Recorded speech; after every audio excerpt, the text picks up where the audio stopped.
Pues nada, mira, mi padre estaba trabajando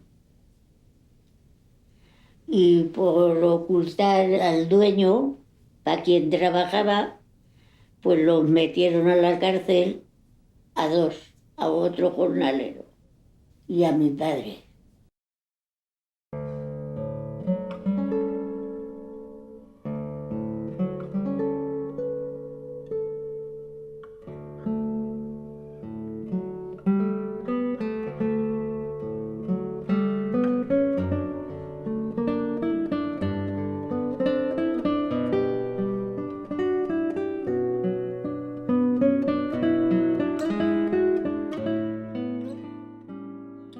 No, no lo habían juzgado ni nada.